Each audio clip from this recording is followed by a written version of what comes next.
Hello, everyone, and welcome to today's EAStalk webinar. My name is Anna Viskovic, and I'm the project and program manager at the European Aquaculture Society, and I will be your host for this session. EAStalk is a webinar series designed to highlight the rich multidisciplinary landscape of aquaculture, from research and production to policy and communication, and to showcase the expertise within the EAS network. Whether you're a student, early career professional, or seasoned expert, our aim is to bring value and insight to the entire aquaculture community. Today's session will run for 45 minutes. We will begin with a 30 minutes presentation, followed by 15 minutes live Q&A. Please note that this session is being recorded, and this recording will be available on the EAS YouTube channel for 1 month. After that, it will be only accessible to the EAS member under the EAStalk webinar section on our website. Speaking of which, if you are not already an EAS member, I encourage you to check out our membership options. We offer a wide range of benefits, including full access to all past EAStalk webinars and presentation PDF dating back to 2019. Membership is free for all students and all retirees, so it's a great opportunity to stay informed and connected. Now we are diving into today's topic, how to communicate science in aquaculture. As the aquaculture sector grows and becomes more complex, the ability to communicate clearly, effectively, and strategically with different audiences, whether stakeholders, policymakers, or the public, is more important than ever. This webinar is especially designed for students and early career professionals who want to improve their science communication skills. You will be introduced to key concepts like shaping a message, understanding your audience, and using storytelling techniques and the role of emotion and structure in impactful communication. Our today's presenter is Joana Branco, a passionate science communicator with over a decade of experience. Joana holds degrees in biology, bioethics, and science journalism and communication. She worked as a journalist, communicator, and a project manager, and now brings her expertise to Science Crunchers, a creative agency focused on making science accessible and engaging. Science Crunchers' mission is to bring awareness to projects that aim to make the world better through science. Their team of scientists are designers which are working together to create visually appealing and informative concept that connects with diverse audiences, from infographics and video explainers to strategic communication tools. They specialize in helping researchers and institutions tell their stories clearly and creatively. This webinar also serves as an introduction to an exciting hands-on student workshop that will take place just before Aquaculture Europe 2025 in Valencia in Spain. On Monday, September 22, the EAS student group will host a free workshop titled From Theory to Practice, Pitching Your Science with Miguel Leal. This workshop will help participants build a communication strategy, tailor key messages for various audiences, and train in presenting their science clearly and confidently. Together, today's webinar and the upcoming workshop in Valencia will offer a complete learning journey from understanding the theory behind science communication to putting it into the practice in a supportive hands-on environment. More information about registration for the Valencia workshop will be shared soon, so stay tuned. Now, without further ado, please join me in welcoming our speaker, Joana Branco. Joana, the floor is yours. Thank you, Anna. Thank you so much. Thank you for already doing part of my job of introducing myself. I wouldn't have done that better and of introducing Science Crunchers. So as Anna just mentioned, we're here today to talk about how to communicate science in aquaculture. So how can you face the challenge of communicating your own research, your own results to other audiences other than your peers? So I wanted to start just by showing you. I know Anna already explained what we do with Science Crunchers.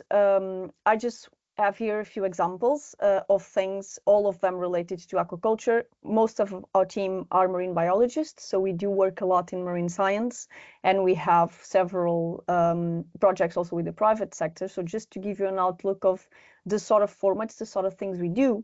So we are a communications agency, just like any other communication agency you may have heard before, the people that do commercials, that produce communication outputs for brands, for any sorts of campaigns. The different thing is that we only work scientific topics.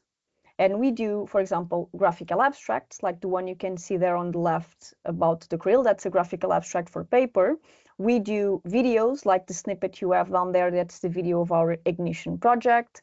We are communication partners in 7 European projects at the moment. One of them is Ignition. We have there the website. And we also do a lot of posters and infographics and visuals, like the one you have, the big one in blue, which is the method of the Ignition project that we tailored similarly to a subway, to a metro map with the different stops. So we work all kinds of communication outputs. We also help scientists. I had no way of showing that here, to tailor, for example, slide decks for talks, for communications, congress posters. So everything you can think about that is about communicating your science, we are experts in doing that. And just a small outlook of what we are going to discuss today, we only have half an hour. So I focused in the structure I usually use for these trainings, but on leaving you with the tips, the tricks, the questions you need to ask yourself when you're facing the challenge of, for example, you have your paper in front of you, you have your results, and you want to communicate with, you have an outreach event, you have a talk at a conference, you need to prepare a poster, you need to write a blog post, whatever it is. The things you need to think about and the questions you need to ask yourself before you actually sit and write or prepare those materials. And they are usually connected with, well, the language we use, obviously the audience, the people that are going to be in front of us on the other side that will receive what we want to communicate, and the tools we have to do this. And I'm going to give you with very specific tips and tricks, because I tried to just trim it down and leave you with the main things that will be helpful for you.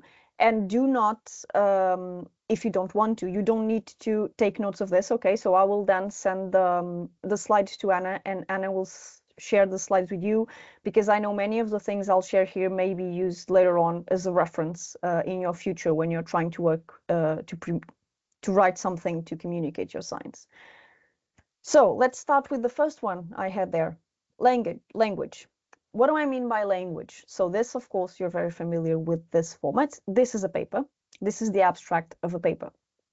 And it's about something related with aquaculture.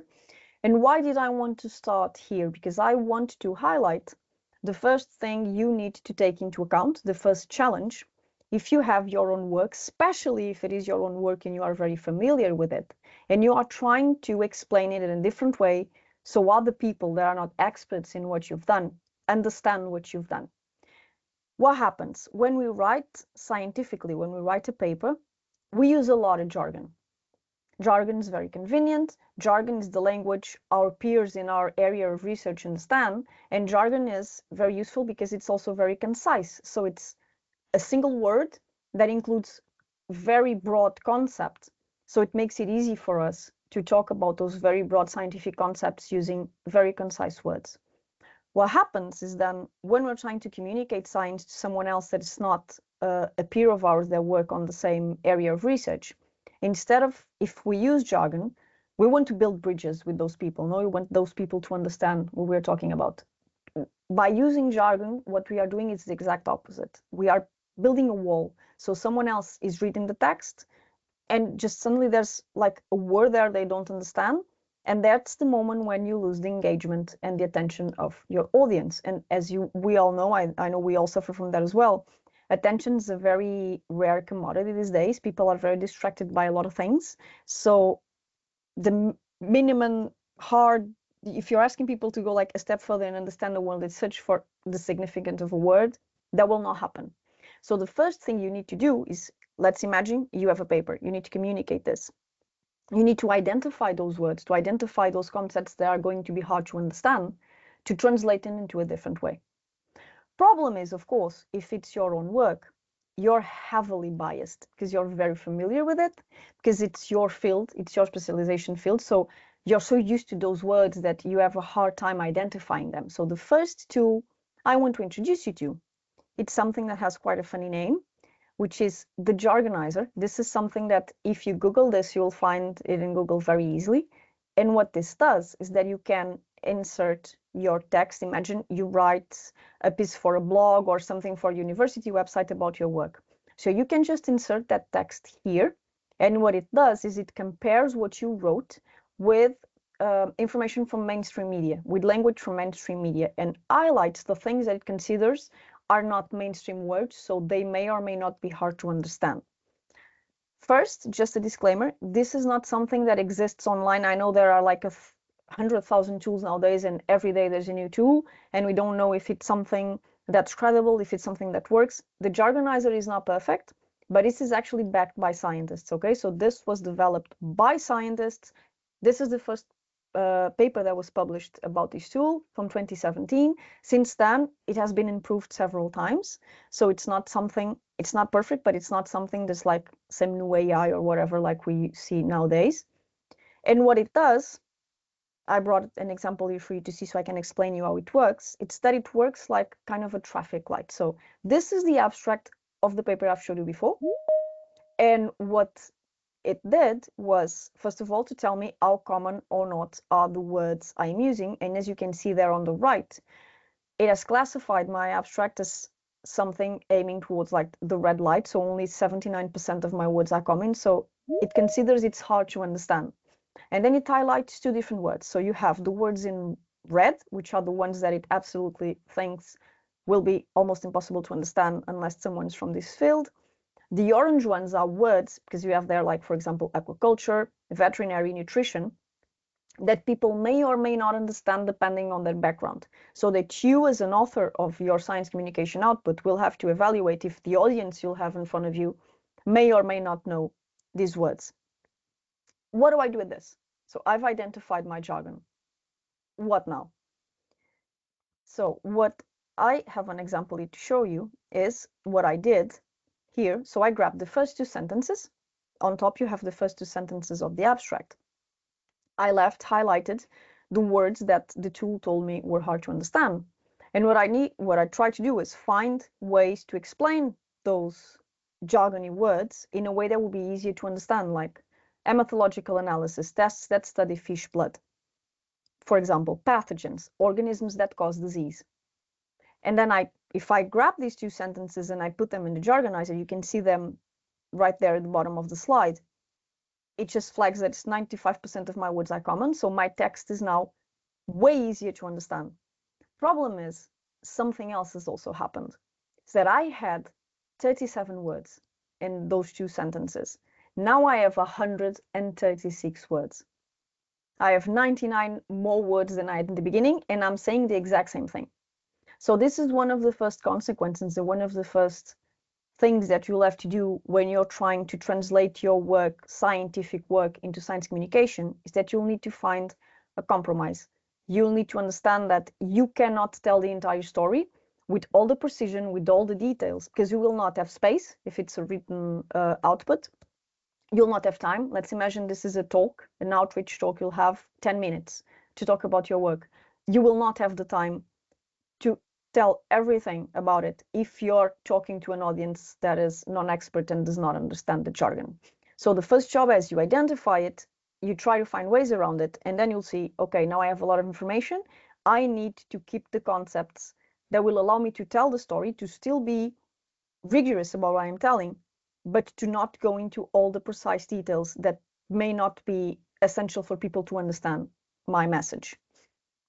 Now I want you to, just to highlight this, I'm going to show you a video in two parts. Okay, so now we're going to watch the first 20 seconds, then I'm going to give you the context of this. I ask you to focus, this is going to be images and text on screen, okay? It doesn't have a voiceover, to focus on the text you'll see on the screen, okay, for this first part. I'll just play it.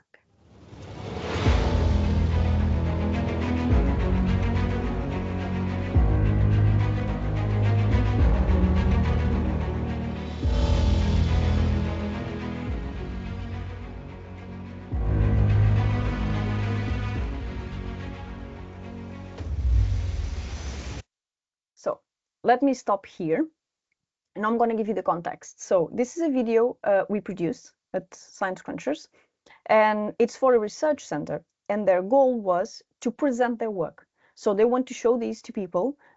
We may or may not be experts in the same area, but they just want to go to events and to just play the video, and people know what's being done there, okay?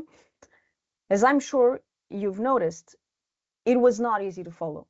It had a lot of high-level words, a lot of complicated concepts to understand. So this that I have here on this slide here is the script they shared with us when we first started working on this. So we've just watched the first paragraph, the one you have in black, and I've highlighted all the jargon, complex ideas they wanted to include. We tried to find ways around this and to convince them that maybe we should explain this in a more easy to understand way. We had no success. So when we are working with clients and it's not an output of our own, we always have to find compromise. But what they wanted after this introduction of how the center, the research center, was born, they were very worried that they needed to describe their work, but that everyone felt represented, that every single line of research that happens there was on the script, was mentioned, felt they were there. So they sent us this, and you have all these bullet points that if you just look at them, you can see that they're written in a very similar way. They're not easy to understand at all. So if I resilience to coastal natural hazards, anyone from the public that's not familiar with this sort of wording, they will not understand what this means. So we had like a lot of back and forth with them to find a solution for this, because we told them this will not be something people remember. This will not connect people. This will just be very hard to follow. And we did reach a compromise, and I'm going to show you side by side just so you can have an idea, but then we'll go back to the video. So what we did is grab the main concepts, like in the same way that I was telling you before, that once you try to translate your jargon, you need to compromise, and things will need to be dropped in order for you to have the space you need to explain the concepts. And that's what we did here with them. We tried to just go for very single, very immediate words, not even sentences. Most of the first four sentences were translated into a single word that's still truthful, it's still rigorous, it's still what this research center does, but that it stays with people much more if I say climate, if I say oceans, than if I say resilience to coastal natural hazards. And now I'm going to go back to the video because I want you to watch the second part with me. I think we were somewhere around here. So you can actually see the difference, because I think it's easier when you see the difference to understand what I'm aiming at when I showed you the text. It doesn't want to play. What? Let's see if I can play the video for you. I am sorry. There it is. Oh. Okay.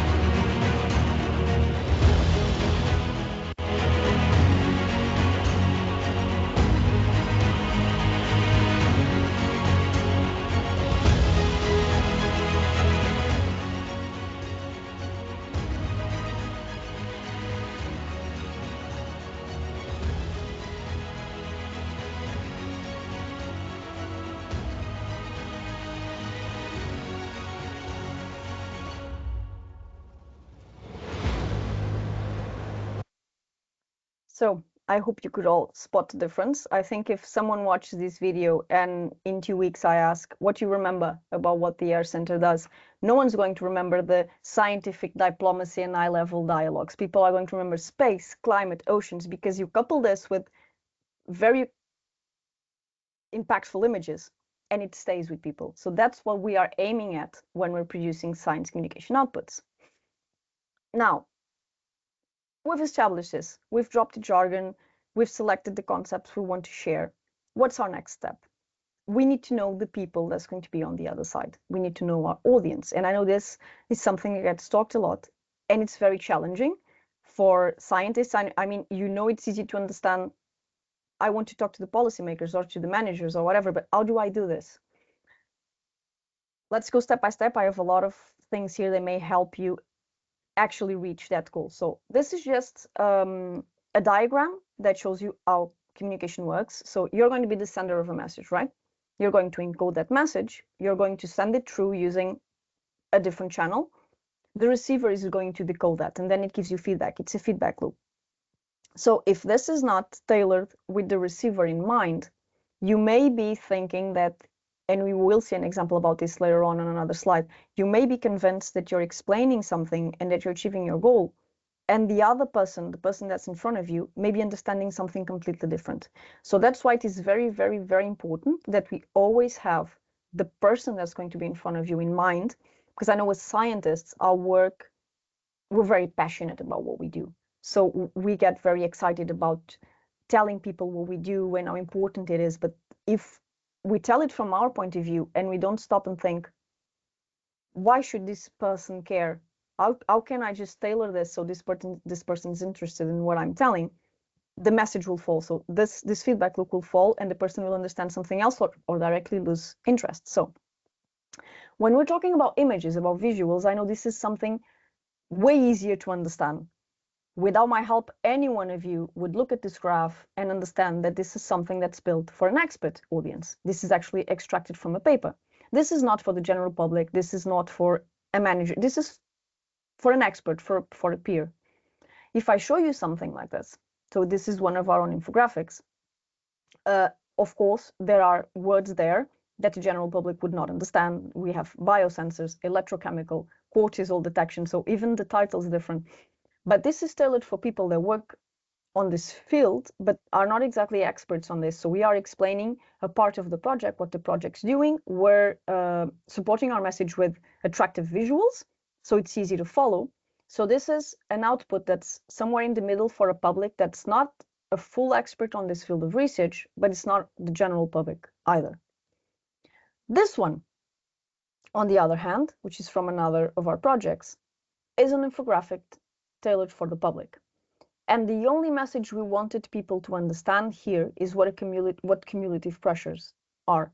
So we had to find a very visual way of showing the pressures on the ocean.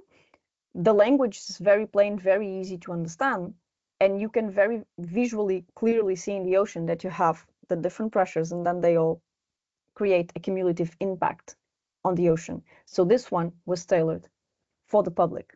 So, and the way we build these things, they all begin with data, but the end result is completely different depending on the people we know are going to consume this.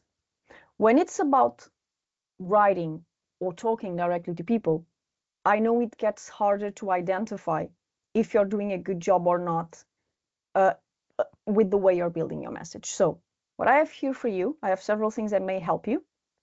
So our audience. This is usually the list of audiences we encounter within all the projects, the policymakers, the managers, the NGOs, the scientists, the media, the public.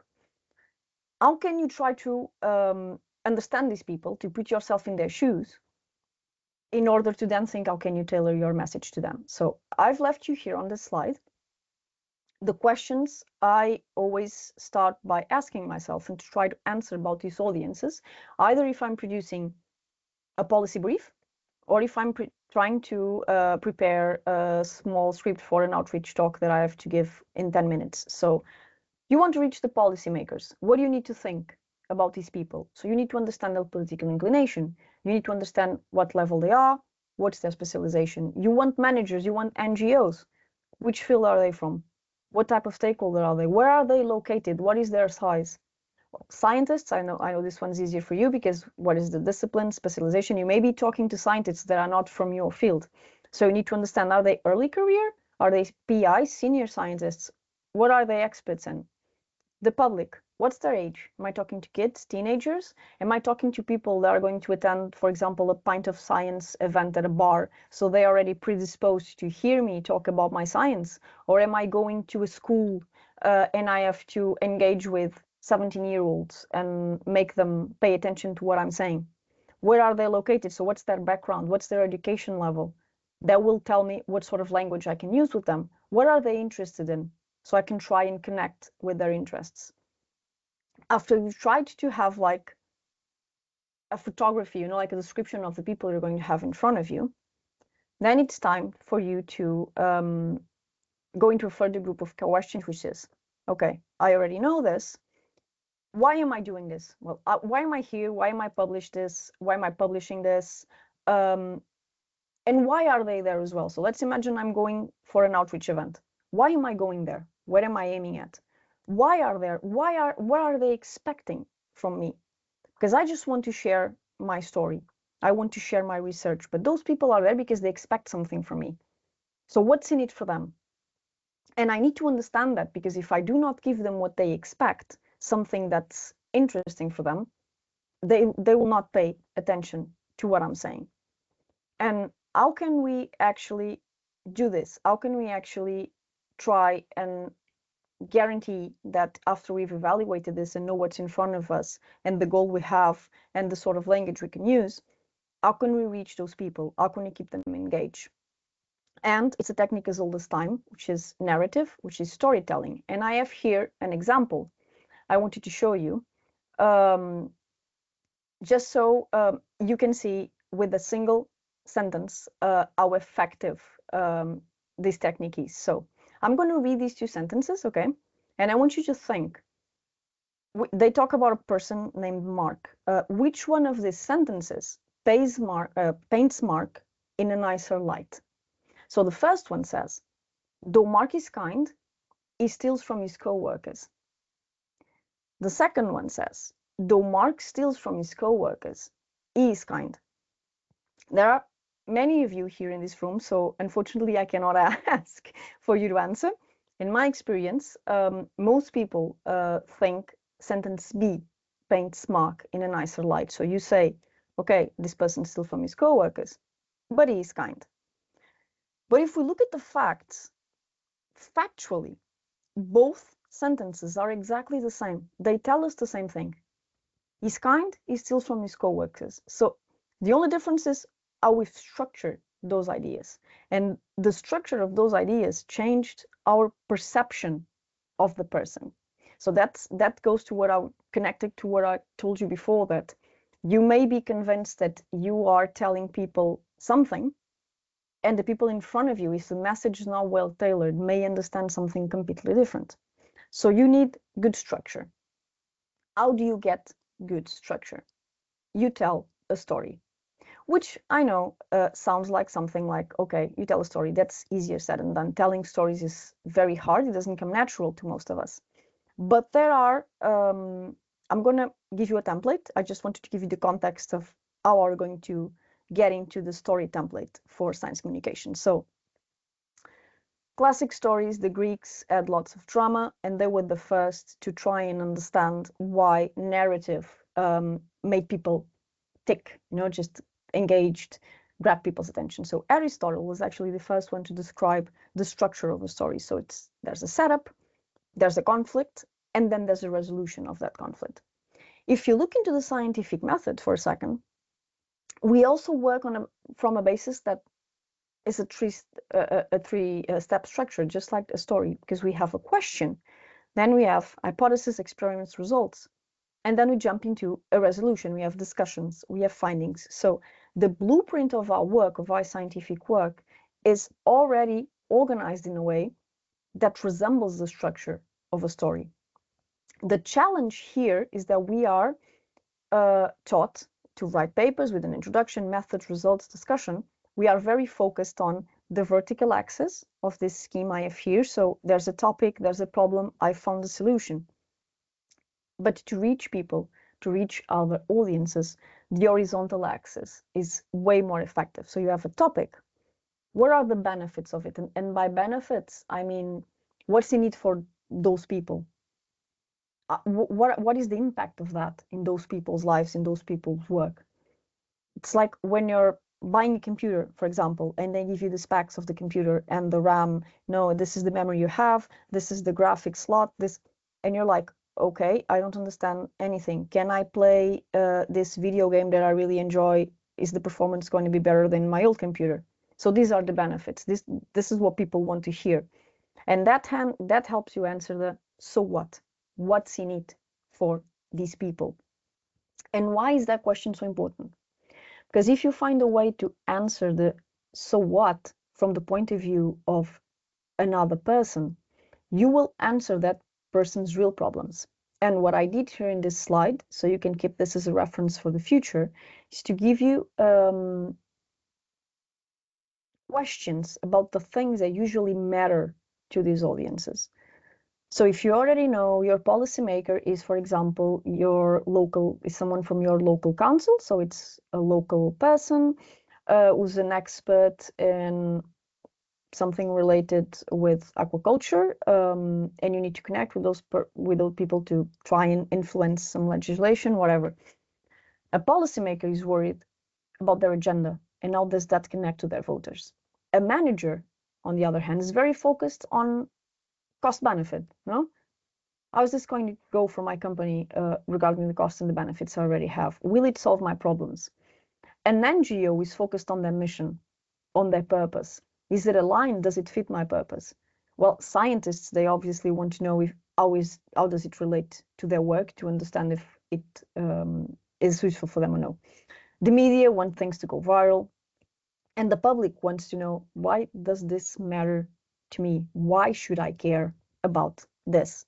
So if you can answer these questions with things from your research, you're fixing people's real problems. You will have their attention. And now just to give you the template I promised before, there's a template that's not something I came up with. Okay, this is from that book you can see down there, Houston, We Have a Narrative, from Randy Olson.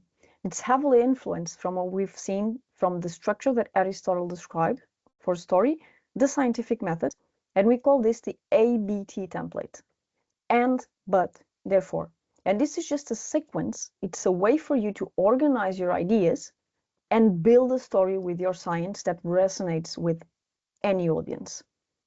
And I'm going to show you an example. I'm not sure if any of you has looked at this and instantly knew what this was. This is a very famous paper. So this is Watson and Crick's description of the structure of DNA. And I wanted to show you this paper for two reasons. First of all, because you all know, I'm sure, that this is a one of the most influential papers of all time.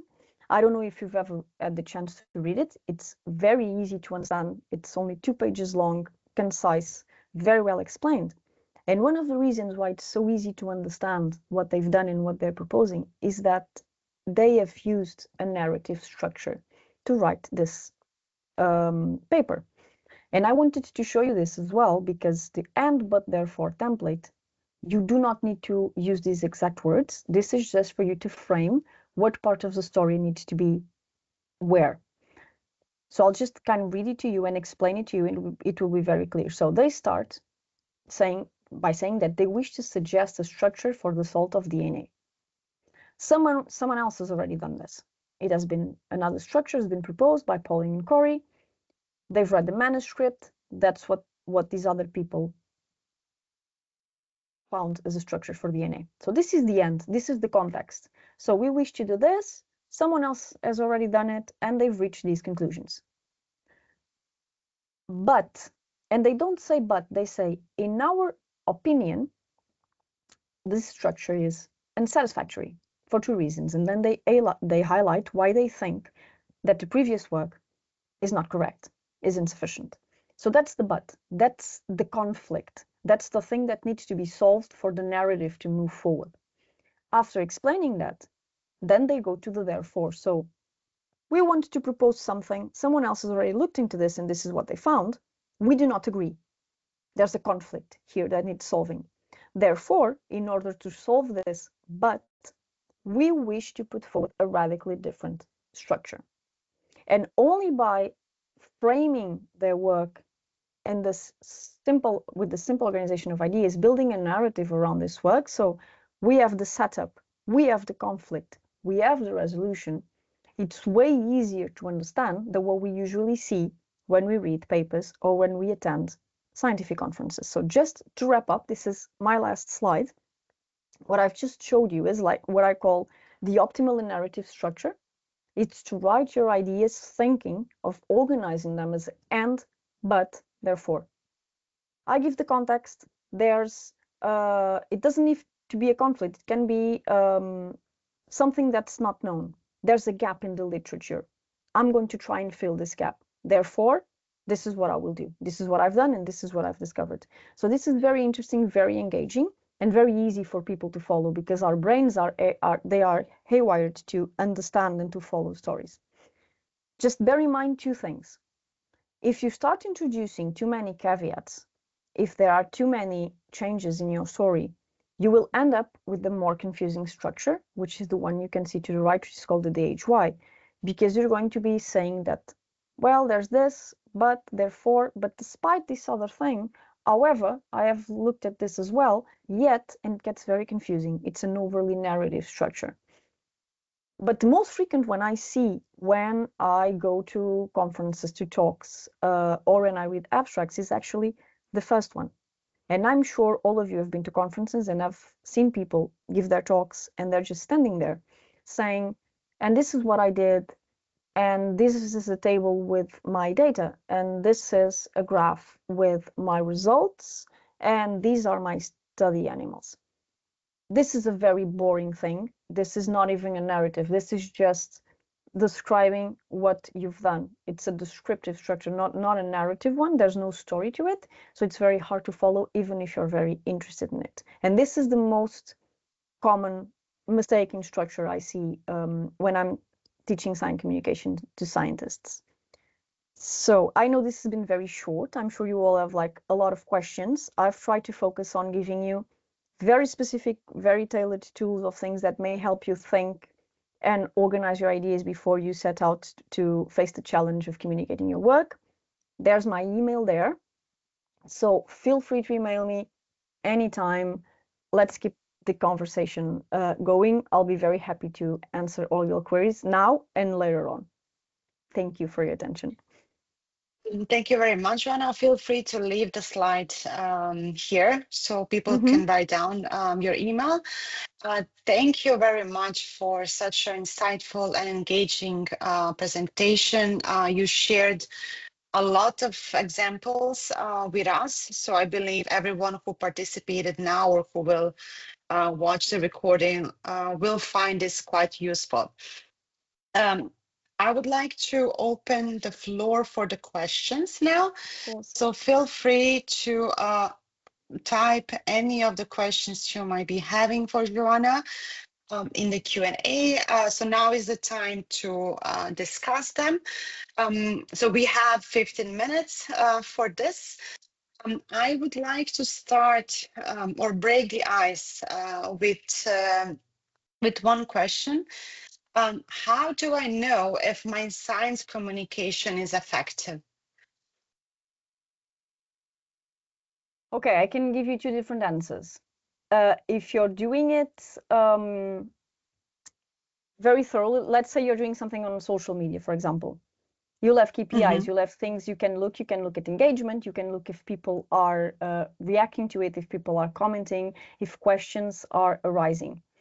If you're just trying, if you're writing a blog, if you're writing things, I think one of the metrics you can search for is to see if your colleagues come up with questions about it, if people approach you about it, if you're trying to reach policymakers. Let's imagine you wrote a policy brief. Have there been any changes in policy that may give you a hint that your work was actually listened to? So when we do science communication plans, we do include a lot of KPIs, and things are measured every step of the way to understand if we are being effective or not, and even if we are actually succeeding at reaching those people. But from my understanding, and most of you, I think, are early career researchers, you will not be doing this as professionally as we do. So look if people engage with you, look how receptive people are, if it's a talk you are giving, how many questions you get. That's a sign that you have succeeded and you have reached those people.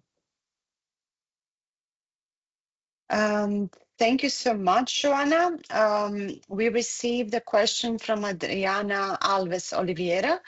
How can you effectively deliver an oral presentation to a scientifically diverse audience with the backgrounds in different fields?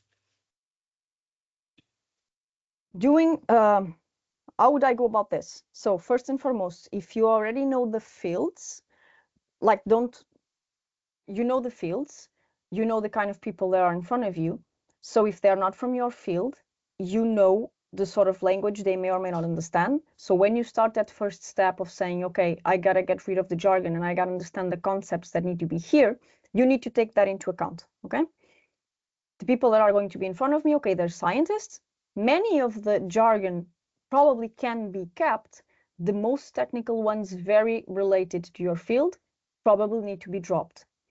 Now imagine you have a mixed audience and you have people from your field of research and people that are not from your field of research. What I would do in that sense is I would write and prepare my talk thinking about the people that are not from my field of research, but I could introduce some things on the slides, some mention on my talk to more niche jargony words, saying things like, for those of you that work on the field, this word is going to be familiar to you, so they also feel engaged and they also feel you're talking to them. After you've established that, you have to think how many time, like, what do I have, 5 minutes, 10 minutes, 20 minutes? You work with that time to establish all the concepts, all the things you need to tell those people and you want those people to understand. And then you just grab the template I gave you and you try to organize your ideas, your story, what you've done as an and, but, therefore. So I'm here today to talk to you about this topic because there's a gap in the literature. No one else had ever looked into this, or I saw that there were things that didn't add up in the last review that was published, so I went and looked into this with another method no one else has ever tried before, or a colleague of mine did something I do not agree with, so I wanted to look in depth into this. And this is what I did to solve this conflict, this question that was unanswered in my area of research. So therefore, I'm here to present to you, I did this, these were my methods, and these were my results. And if you do this, you'll have much more engagement and you'll have people. I know in conferences, usually we're not really aware of how that happens, but there's always someone in the room that when that person gives a talk, and we may not even know that person, kind of commandeers the attention of the room. And it's usually always related. It doesn't even have to be, some people are very confident in front of other people talking, but sometimes it's not even that. It's just the way you frame, the way you organize your ideas is easy for the others to follow. So once you know what you want to tell them, you know who they are, so you know their language, you know what worries them, you know what they're interested in, then you write your story or you prepare your talk in a way that is easier for them. It's easy for them to follow. That's the advice I give you. That's the way I would work if I was faced with that challenge. Thank you, Joana. Many comments are received to thank you for amazing and informative presentation. Thank you. Now when you mentioned the conference, we received a question from Marissa Anderson. Hi, thank you for the excellent presentation. I just, like other people here, I'm sure, have just been accepted for an oral presentation at Aquaculture Europe in Valencia. How would you balance the amount of text and graphs / illustrations in the presentation?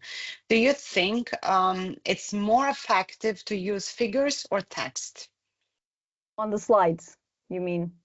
Yes, I believe on the slides, yes, because she is accepted for the oral presentation. I know this is something very hard, especially when you're in the beginning of your career, because you're not used to speaking in front of people. So you kind of feel that you need to have the information there so you don't lose track of what you are trying to say, and everything's there. What happens is that first, you're going to sound like a robot, and second, you will kind of more or less end up giving your back to the audience because you'll be very nervous and you'll know you'll have the text there. So you kind of end up, like those people that are giving a presentation and they're looking like this because they are looking at the slides that are back there, or they have the computer in front of them and they are not making eye contact with the audience because they are looking at the computer. So I know this is very hard. I've been where you are now, and it was very complicated for me. I had a very, very big, for me, it was the biggest challenge was talks at conferences and people looking at me. but the best advice I can give you is as less text and as possible. Do not create a slide that's like full of information and images either, because if you do that, people will not be looking at you, will not be paying attention to you, but they will just be trying to interpret the slide you've put up there. So keep it as simple as possible, and with a title, an image, and explain. And if you have to rehearse, do rehearse at home. Do rehearse at home. If you have to rehearse with one of your colleagues and ask for feedback, do it.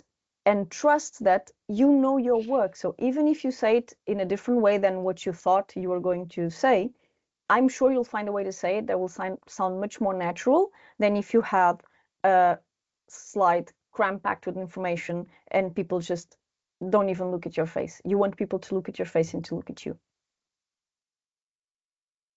And then indeed, like if there is plenty of a text, people in a way lose their concentration. So quite nice tip, Joanna. So still we are into the conference team. So we just received a comment from Ariadne Sitya Bobadilla for a booth in a conference like Aquaculture Europe.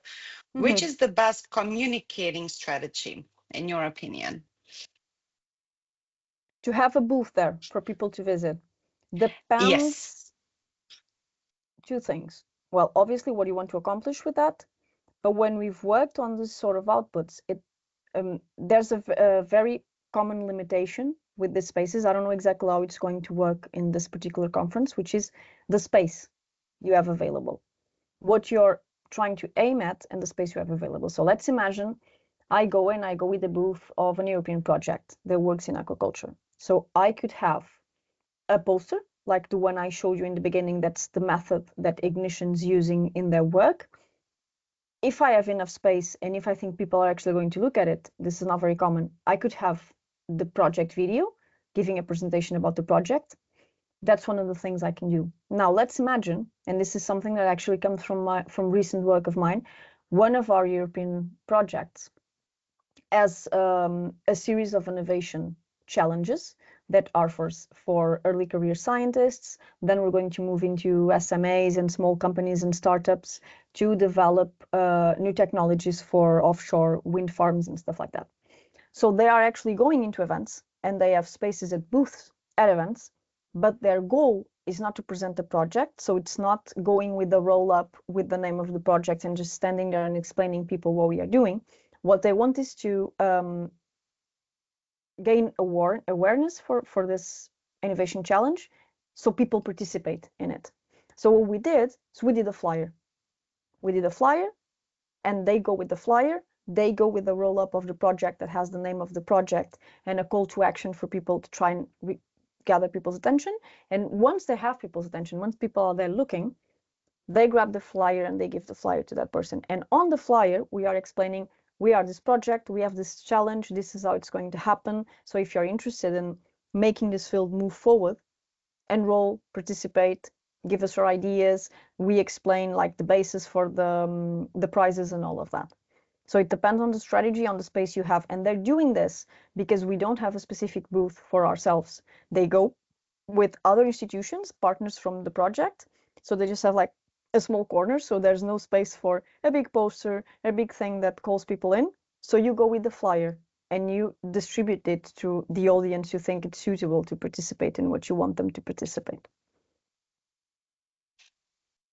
Thank you, Joanna. And can you tell us a little bit of how do you deal if you have a limited time or a funding for science communication tools?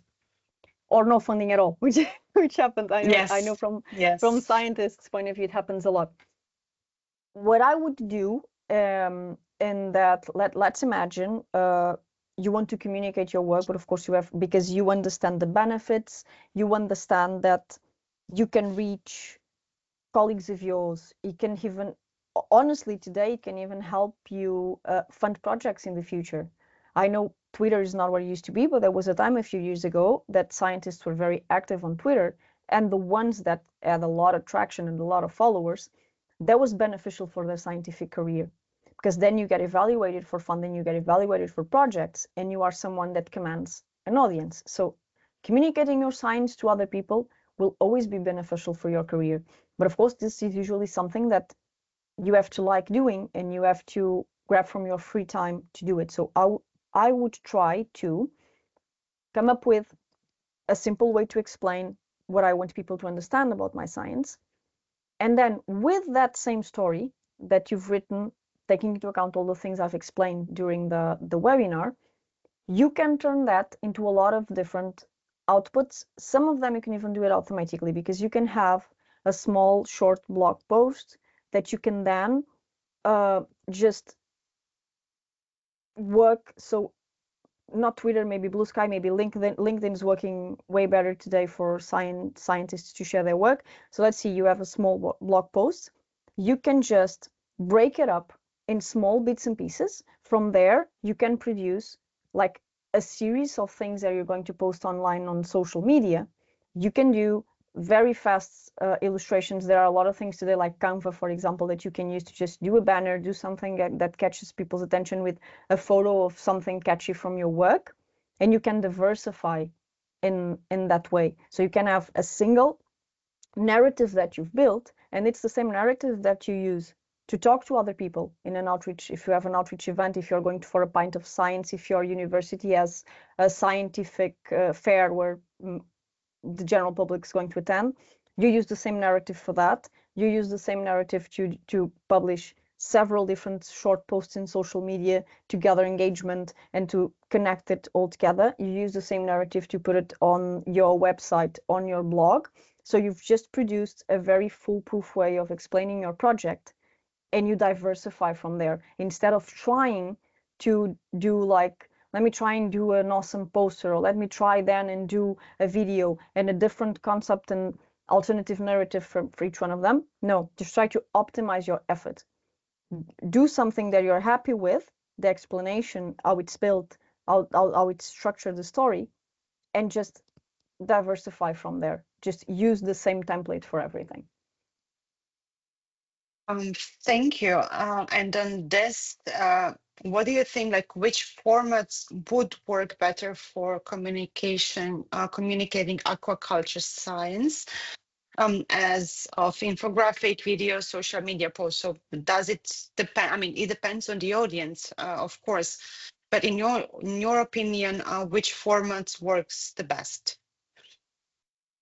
All of them work depending on exactly what you just mentioned, and depending on two things. Your goal, what are you trying to achieve with that communication? And with whom? Who are you talking with? Because I can have very cool video for a general audience, but if my aim is to reach policymakers and actually influence legislation, I don't think I'm going to succeed with a very cool video. I'm probably going to be more successful if I have a policy brief or some sort of a report, which is what those people are used to consume and work with on their daily lives. So you need to establish all of them absolutely work. Social media, do you want to reach people from other fields, or do you want to reach colleagues that work in other research institutions that whose work may or may not be connected with yours? Social media is absolutely perfect.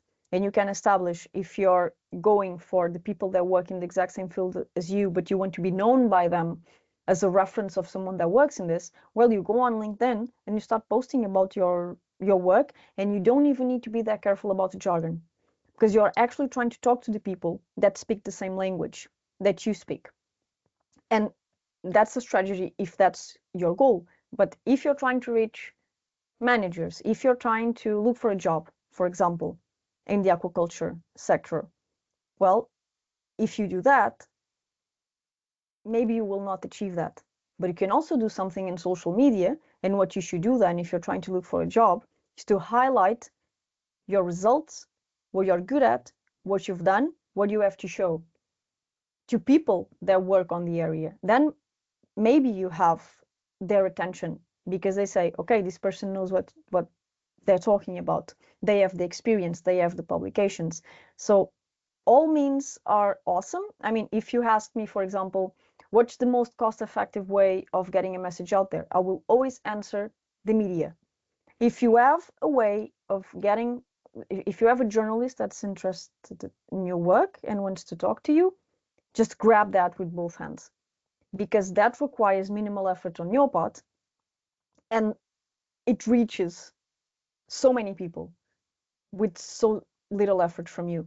But I know that is usually very hard. We hardly have results that catch the media's eye. So in that sense, you have to be very careful of who do I want to reach? What's the best way to do it? Every way is good. You just have to be mindful of having a strategy behind your efforts so you reach the people you want to reach. Perfect. Thank you so much. So with us today is Alistair Lane, Executive Director of European Aquaculture Society. And he told us that you have a fascinating insights, and he's thanking you. Thank you so much. So the question he has is, the jargonizer looks good, but would you just say that AI is a help or a risk/danger, and how? Wow, how many time do we have? So I can answer that. AI, I mean, well, we are already over the time, but I feel like people, I know the it's number a of the very people hot, are still here. Yes. it's a very hot topic. I know it's in everyone's mind. It's actually not my expertise. We do work a lot with artificial intelligence. I will give you a bit of an outlook of the things I think can be done and for which AI is useful, and things that not so much. For science communication, for example, it's very good to do, for example, let's pretend that the question I answered before, that I said, well, if you don't have funding, if you don't have money for science communication, develop a solid story that you're happy with, and then go from there. So let's imagine I have that story developed and I want to do what I mentioned before. I want to produce a set of short posts for social media that are engaging, that tell that story in bits and pieces to keep my audience engaged. For that, for example, AI is super useful. You could go to ChatGPT and feed it your text, explain exactly your goal. Of course, you need to understand and you need to know prompts are everything. So you need to ask the tool the right questions. I think it's where most people fail, is that they do not ask the right questions. They expect the tool to think by itself. It doesn't think. It's just a machine. So it's something you can use as a second brain. You will always have to revise everything that it does, because it does make a lot of mistakes, but it's absolutely marvelous and useful to give you new ideas, for you to find different angles, different ways to tell your story that you've never thought before. You can write your story, for example, you can go to ChatGPT, and I'm not going to go into the 1,000 different AIs that are for more tailored outputs for scientific things, okay, because we do not have time for that. I'll just mention ChatGPT because I know it's the one everyone uses. You can write your story and you can go there and you can tell it. My goal is this. So I'm a scientist, I work in this field, I'm trying to write a short text with a narrative structure that's engaging. I'm trying to reach this public because this reason and this other reason, this is my goal for doing this, and I've produced this text. So please analyze it and give me ideas and ways in which I can improve this text and why. And it will analyze what you've written about your work, so the narrative you've built about your work, and it will may find many of the things I will say and suggest you'll probably not agree, and many of them will be super silly. But 2 or 3 things may be very valuable and may be points of view that you hadn't considered before. So it will not give you an answer that you'll just copy paste, but it will help you think. It's like kind of a second brain, and polish your work. For very automatic things like social media posts, it does give almost finished answers, okay? It can give you a sequence of things that you can publish almost right away without much revision, but it's way more useful and way more interesting, as if you think it as, yeah, it's a second brain I have here that has ideas different from my own. It doesn't think. I'll need to explain to it exactly what I need and what I'm looking for, and it will analyze what I'm doing, and it will tell me, okay, you're doing okay, and you've done just what you were trying to do, or this is not the way to go, and I have a different proposal for you. And we use it a lot at work, actually. But yeah, it's all about being aware of the limitations of that technology, not expecting it to do the job for us, but to help us think with the potency that our own brain does not have on its own. So now we have two brains. I have mine, and I have the other one that's supporting me and that working from a very different framework. So yes, do use it, but do get very informed and do study and read about what's the best way to talk with the ChatGPT, to prompt so you can get the answers you need. Otherwise, it will just be very frustrating. So when people do not know how to talk with the machine and come with very high expectations, they usually are the ones that end up saying, well, I tried and it didn't give me anything useful. It does give a lot of useful things. You just need to take the time to understand how it works. And once you do, it's very, very useful. Thank you very much, Joanna. We are way much over the time, like 15 minutes more, but I feel like we could discuss about this way much more. So I'm really looking forward for the workshop that will be held in during the Aquaculture Europe 2025 in Valencia. We did receive a comment from Peru. So Vilasante Grados Ruben said, this was very enriching. Thank you very much, Ms. Joanna. I'm trying to put all this in a practice. Regards from Peru. So really nice to see and hear that people from different parts of the world join us today for this webinar. So we also got from Sakline Isfak, but I think Sakline, I think it will be best if you can email Joanna regarding your question, because we are a little bit over the time for now. And I would like to thank you, Joanna, so much Thank you so much. for giving so many practical examples and explaining all the students how they should work better on communicating their science. It was an excellent job, and I'm looking forward for maybe some kind of another collaboration in the future with you and Science Crunchers. And as I said, we will announce soon everything regarding the free student workshop during the Aquaculture Europe in Valencia. So stay tuned on that, and I will send you all the recording of this webinar. Thank you so much, and I wish you the lovely day. Thank you all. Thank you, Anna. Thank you. Thank you. Bye.